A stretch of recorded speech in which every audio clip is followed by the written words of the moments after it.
Okay, hey guys, I thought I would pop on and make a quick video for you guys showing you how to find not only programs that you can apply for residency to, but also programs that you can do clinical rotations at. If you are a US or Caribbean medical student, you may already know how to do this, but many who are watching from overseas have questions about how to get their foot in the door as a foreign medical student or a foreign medical graduate at US programs. So FREIDA is a really useful database for you to find, as you can see right here, residencies and fellowships. However, I'm going to show you how you can kind of finagle this to find programs that you can rotate as a student at. So you can go to the FREIDA website. I'll put the actual link right here on the screen so you can see. So I'm going to use just a hypothetical program so that we can walk through what I'm talking about here. So let's start by going into the search box. Or I guess I should preface this with when you go to the FREIDA website, you can automatically come to this page, and you don't have to make a member account in order to use this. However, you can. So we get to this page here, and you want to put in the programs or specialty that you are interested in practicing medicine in. So we'll do internal medicine. So you just want to put that in as baseline, press see results.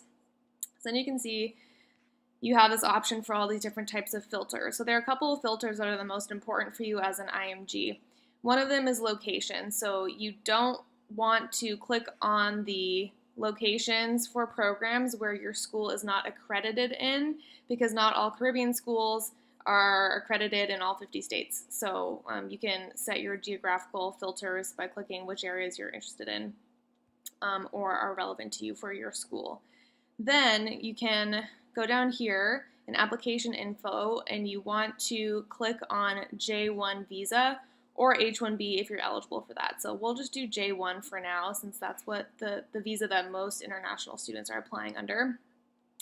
Program type, you can scroll through if you're interested in that, but I'm not going to cover that in this video. It's pretty self-explanatory. Program profile. So this is where you can choose a program. You can choose it to filter programs where they have at least 1% of their program attendees being IMGs. You don't have to search with that, but we're going to do that for the purpose of this video. And there are some other filters there that you can click on. So once you've done all of this, let's pick a location just to narrow things down. Let's do Florida.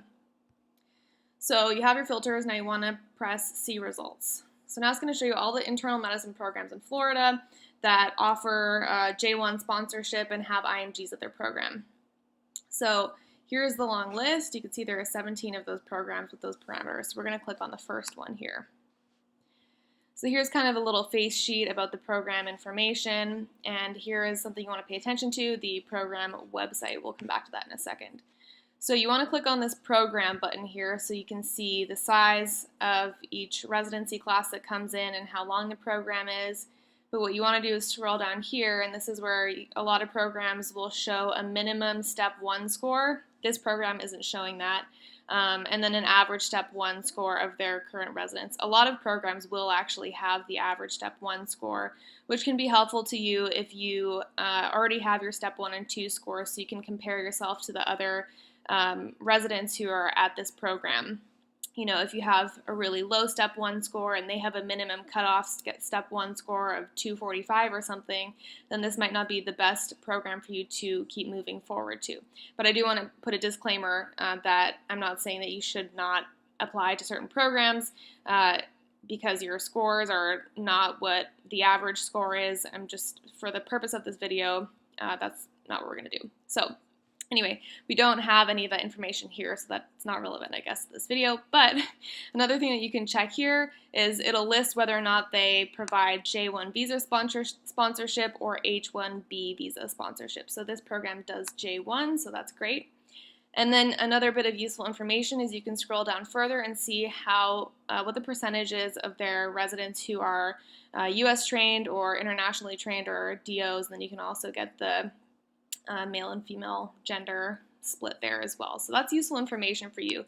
If you are looking at a program that has 0% IMGs or 1% IMGs, then you know that maybe they're not as welcoming to international students, and maybe you don't want to waste your time putting out some feelers to see if you could do a rotation at this program. That's not to say that you shouldn't apply to the program at all, because certainly there are exceptions, especially if you're a great applicant.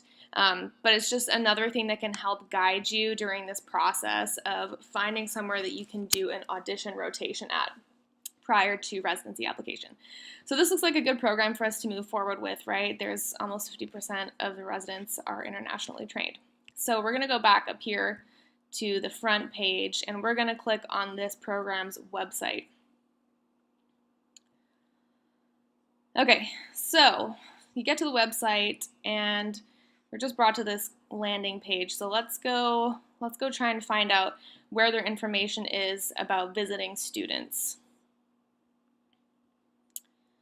So I'm just scrolling around here, and okay, perfect. So inevitably on most of these websites, there will be a page for students and international students, or just visiting students who want to do training.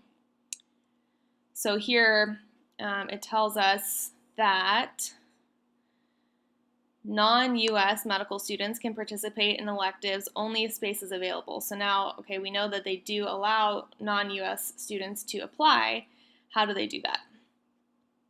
And a lot of websites will show you how, or they'll have an application, like a PDF somewhere where you can click on that if you're an international student. Let's click on this. Oh, this doesn't take us where we want to go. Okay, so here's one thing that you may have run into as an international student. A lot of hospital programs, if you want to apply for a clinical rotation as an international student or an American medical student, they require you to apply through something called VSAS or VSCO. Those are just abbreviations for these third-party organizations that allow medical students to apply for away rotations, and that's what U.S. medical students use, and some Caribbean medical students are also affiliated with them. However, not all Caribbean schools, and especially the majority of foreign medical schools, are not enrolled with those organizations. So you have to manually go to these websites and figure out if they take international students outside of that organization, and a lot of them don't.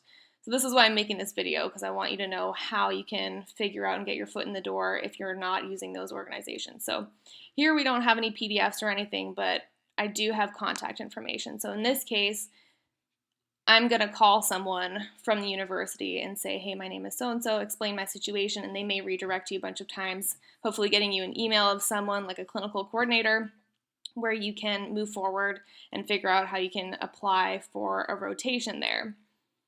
So that's pretty much all I wanted to show you with this video. It's a really useful tool. You can browse through all the different programs and see how many programs offer your visas that you're looking for, but I think it's a great tool to use, particularly for international students who want to find elective rotations at programs that already have residencies. Because if you want to apply to this university residency program, it's going to be a really great benefit to you if you can do an audition rotation there. And that's something that a lot of people recommend to IMGs, just so that you can get your face familiarized with the program directors there and other residents who are already there. And so if you can do your electives at programs that you are actually going to apply to, then that's really great. And this is one way that you can figure out how to do that. So I hope this was helpful for you, and let me know if you have any questions. I'll be happy to answer them down in the comments below. Talk to you guys later in another video. Bye.